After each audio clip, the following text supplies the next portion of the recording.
Hello students, आपको स्वागत है मधुबल बायोलॉजी में। आज के लेक्चर में हम बात करेंगे आपके गैमेटोजेनेसिस के सेकंड पार्ट यानी कि oogenesis के बारे में। हिंदी में इसको बोलते हैं अंडजनन।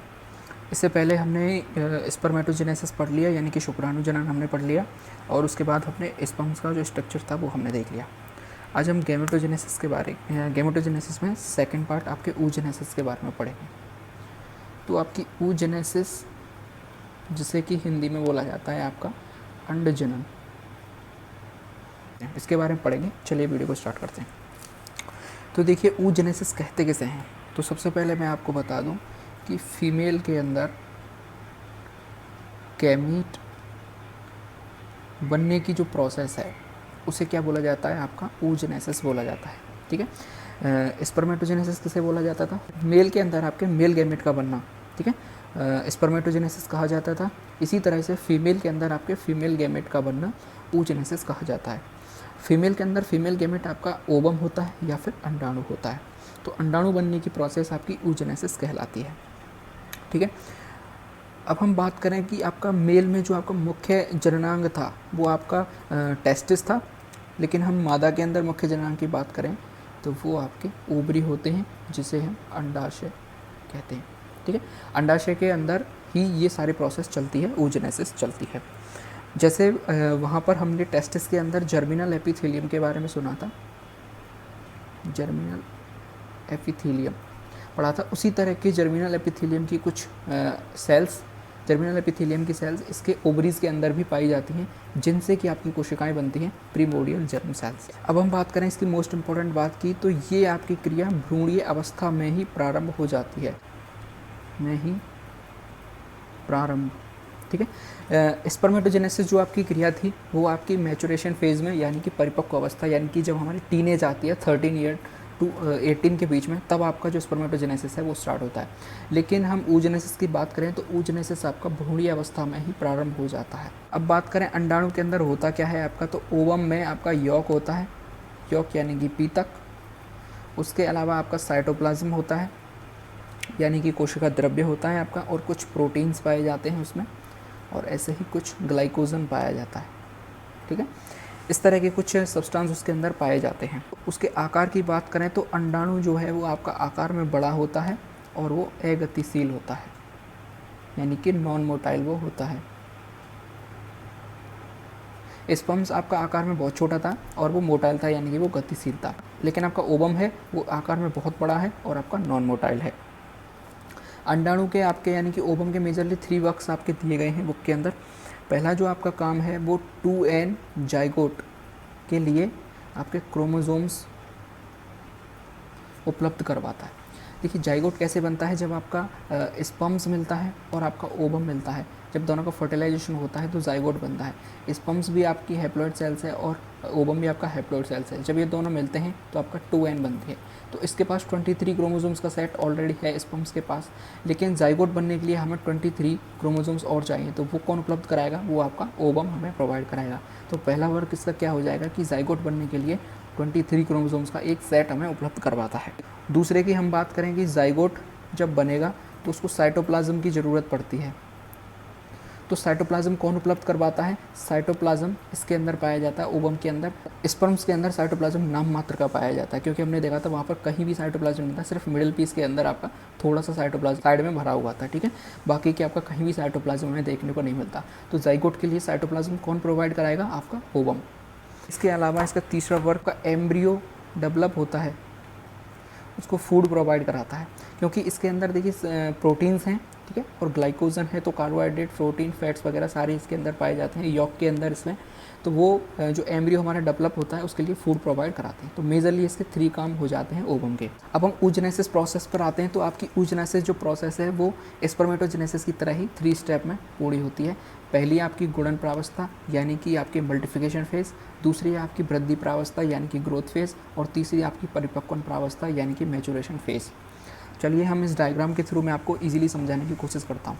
इससे पहले मैं आपको बता दूं कि हम यहाँ पर oogenesis पढ़ रहे हैं, तो हम ह्यूमंस के एग को सिर्फ नहीं पढ़ रहे हैं, हम यहाँ पर जितने भी एनिमल्स पाए जाते हैं उन सबके एग को हम पढ़ रहे हैं, यानी कि स्नेक के, रेप्टाइल्स के एग को भी हम पढ़ेंगे, और इसके अलावा हम आपके एबीज़ के जो जितने भी पक्षी पाए जाते हैं उनके एग को भी हम पढ़ेंगे, और साथ ही साथ ह्यूमंस के एग का भी हम स्टडी करेंगे।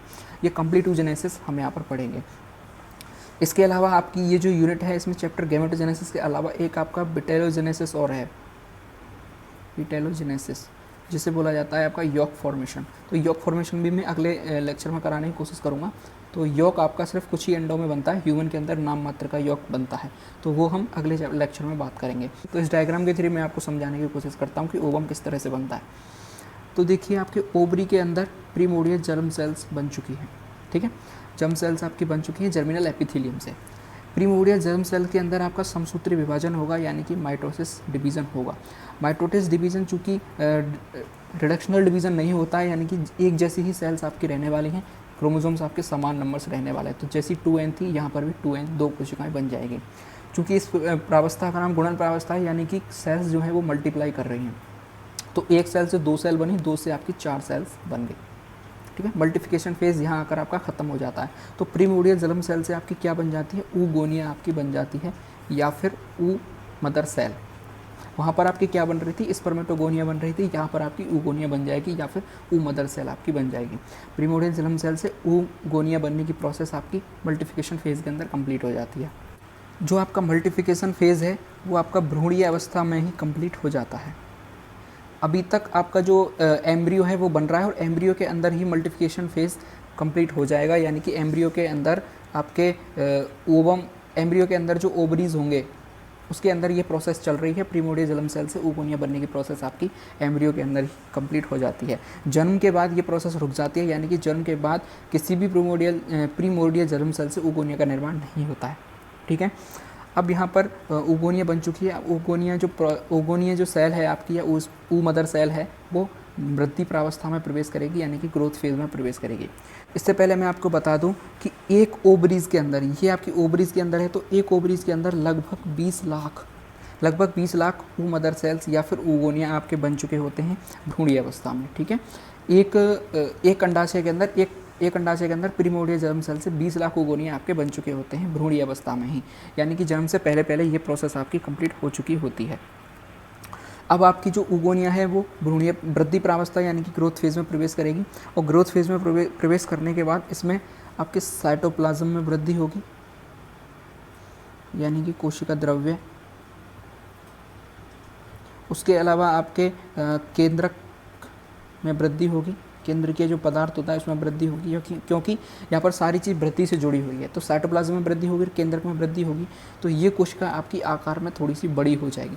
यहाँ पर देखिए आप, इतनी सी कोशिका थी वो इतनी बड़ी हो चुकी है। एक बात और, जो आपकी वृद्धि प्रावस्था है ये सबसे लंबी चलने वाली प्रावस्था है oogenesis के अंदर। 1 नंबर का क्वेश्चन आपका पूछा जाता है कि oogenesis में सबसे ज़्यादा लंबी चलने वाली प्रोसेस कौन सी है, तो वृद्धि प्रावस्था आपकी सबसे लंबी चलती है। तो oogenesis से आपकी प्राइमरी oocyte बन जाएगी, जो कि कोशिका बड़ी होगी साइज़ में। तो oogenesis से प्राइमरी oocyte आपकी वृद्धि प्रावस्था के अंदर बन जाएगी। यह प्रोसेस भी आपकी भ्रूणीय अवस्था में ही कंप्लीट हो जाती है, ठीक है। ये प्रोसेस भी आपकी भ्रूणीय अवस्था में ही कंप्लीट हो जाती है। अब ये जो आपकी प्राइमरी oocyte है, प्राइमरी oocyte आपकी परिपक्वन प्रावस्था यानी कि मैचुरेशन फेज़ के अंदर प्रवेश करेगी, और मैचुरेशन फेज़ के अंदर प्रवेश करते ही इसमें एक पहला रिडक्शनल डिवीज़न होगा, यानी कि अब यहाँ पर गुणसूत्रों की संख्या घटेगी। तो रिडक्शनल डिवीज़न देखिए 2 होते हैं इसके अंदर, परिपक्वन विभाजन के अंदर 2 रिडक्शनल डिवीज़न होते हैं। पहला आपका होता है प्राइमरी oocyte के अंदर, और प्राइमरी oocyte के अंदर जब आपका फर्स्ट अर्धसूत्री विभाजन फर्स्ट यानी कि आपका मियोसिस फर्स्ट जब होगा तो उससे 2 सेल्स बनेंगी। ये जो विभाजन है आपका अर्धसूत्री विभाजन, ये असमान विभाजन होता है। असमान का मतलब ये होता है कि एक कोशिका ये है, तो इससे जब 2 कोशिका बनेंगी तो एक साइज में बड़ी होगी, दूसरी छोटी होगी। सेम केस यहाँ पर है। देखिए जब प्राइमरी oocyte से मियोसिस फर्स्ट होगा आपका, तो एक जो आपकी कोशिका बनेगी वो साइज़ में बड़ी होगी, और दूसरी आपकी सेल्स है वो साइज़ में थोड़ी सी छोटी होगी। तो जो आपकी बड़ी कोशिका बनेगी उसको नाम दिया गया है यहाँ पर सेकेंडरी oocyte, या फिर हम कहें इसे द्वितीयक अंडक, और प्राइमरी oocyte को बोला जाता है प्राथमिक अंडक, ठीक है। ये प्राथमिक अंडक है, ये आपका द्वितीयक अंडक है। तो अर्धसूत्री विभाजन फर्स्ट के बाद एक कोशिका बड़ी बनती है, एक छोटी बनती है। छोटी जो कोशिका है उसको बोला जाता है फर्स्ट पोलर बॉडी, यानी कि प्रथम ध्रुवकाय। एक कोशिका ये बनती है, और एक आपकी सेकेंडरी oocyte बनती है। अब दूसरा क्या होगा आपका कि सेकेंडरी oocyte में दोबारा आपका अर्धसूत्री विभाजन होगा, यानी कि अर्धसूत्री विभाजन सेकंड। अर्धसूत्री विभाजन सेकंड जब आपका होगा तो इसमें फिर दोबारा वही असमान विभाजन होगा। असमान विभाजन से एक कोशिका आपकी बड़ी बनेगी, दूसरी आपकी छोटी कोशिकाएं बनेंगी।